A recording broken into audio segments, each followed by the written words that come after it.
Well, today I'm doing an interview with James Ernest Goodridge. He was born, 73 years ago in New Westminster. Jim now has cancer and he's in the Abbotsford Hospice. He's asked me to do a video as a kind of a life statement. And just as an aside, if things work out right, Jim may have a bench with his name on it at Mount Lehman Elementary School. So if you want to check that out, if you want to go to a place where he's remembered. So how we're going to do this, I'll ask Jim a couple of questions, give him a chance to answer. Hopefully in about 15 minutes or so, we'll be all finished. Great. Hi, Jim. Hi, Tom. Question one, what life lessons have you learned that you want other people to know? I think the biggest thing that hits me through the experiences that I've been through in the last couple of months is love and being able to express our love and our love for each other, and quit being so standoffish, and that it is very important to tell people that you love them. Love is everywhere, and we tend to sometimes ignore it. Instead of telling people how much you love them, we try to be cool, or we try to be something that we're not. My experience with my family and my friends over the last couple of years has really shown me how to do that. It wasn't that I couldn't do it before, but I didn't, and I don't know why. And this experience has shown me that I can express my love, and that I do love, and I love deeply. I just want to challenge you a little bit, Jim, because I've known you for 60 plus years, and I've always seen you as a loving, caring person, somebody who is concerned with other people. And I know through your life you've done things with the union, for example, and a lot of it on a one-to-one level with your friends. So I want to challenge you. I think you know that. It's more, maybe the question for you is, why didn't you express that more or express it differently? This is the question I have for myself, and a lot for my friends and family around me. Why have we not been more forthcoming in showing our love and our respect and our basic love? I mean, I'm telling friends of mine how much I love them, that I've been with for 50 years and plus, and never have hugged them or shown my affection towards them.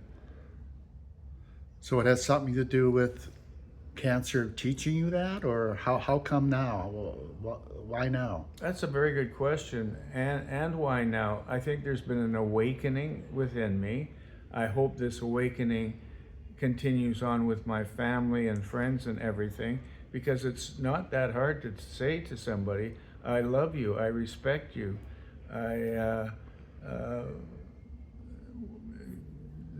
again, the things that for whatever reason, I didn't, because I could have said before. I'm reminded of we were both Beatles fans, John Lennon fans. I think it's John Lennon. All you need is love. All you need is love. That's right. Yeah. So, sort of that way, and maybe on a different way of looking at things. Do you kind of have a guiding principle or something that, when you had to make a decision, you used to decide? You know, we've talked about love as being important and maybe wanting to do that more. But if you had a motto, what might it be? Serenity prayer. What do you mean by that? I mean that I had to learn what I could do to make things better, what I can't do. And I think that's the biggest thing. I was one that always wanted to make things better and change people. And I learned that it's kind of none of my business in that they're going to have to change themselves and become better within themselves. All you need is love is a big one, because it really does start there. Okay. What are one of the things you're happy about in your life? Maybe some of your accomplishments, either personal or in the community, or growth, or I can't answer that question for you. What are some of the things you're happy about in your life? It seems to me that I've changed a lot of people's um, I've changed a lot of people without really knowing it. Um, and again, it's very simple. It's just by saying, "Hey, look, dude, I've been with you for many, many, many years, and I love you. Uh, I love you so much, and have not been able to express that." Um, and that's one of my biggest lessons: is why didn't I? And I would like to, if possible, turn my friends and family onto that. And that's what I'm trying to do is, hey, let's keep this going. Uh, I love you all. Okay, we got somebody coming in for a moment. Okay, so that's okay. We'll just continue the interview if that's all right. Well, I know that when we were speaking earlier, preparing for this, uh, you had a long list of people that you loved and that I think maybe you wanted to say things to. Your siblings, nieces and nephews, grandkids, workmates, friends, others. Well, now's your chance. What do you want to say to those people? You can say that individually or as a group. I want to tell them that maybe I didn't say it in my lifetime, but I absolutely, honestly would like to say that at this time, that I truly love you all, I respect you all, and I am really touched with the respect and love that I've gotten back. It is kind of unexpected, but it sure seems to be there. Right. Any particular messages for particular people? I would love to say to my family, especially, how much I have loved them, and again have not shown it, but am so proud of them for their contributions to the family.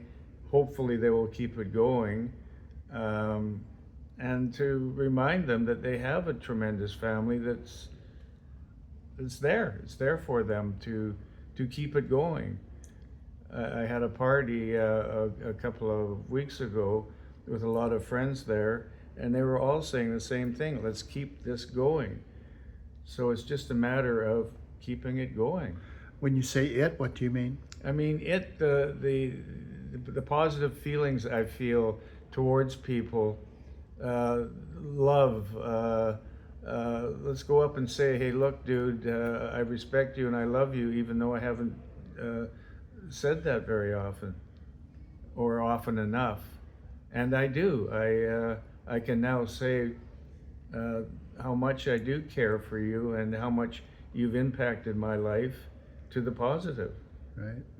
And especially the Malcolms and my grandchildren who have changed my life completely. How have they changed your life? Boy, that's a good one. They've taught me about love. They've taught me how much even them at young ages have so much positive love in them, and again, hopefully through my experiences, they can express them to each other, whether it be a sibling, whether it be a mother or father, uncle, aunt, whatever it is. Let's get off our asses and start a campaign of love. Yeah, I've seen so many people come through, well, particularly now, Jim, that you're in hospital. I know when you first were admitted, and that when I think you were sort of semi-unconscious at that point, you were very proud, and I was envious of you. You said 82 visitors?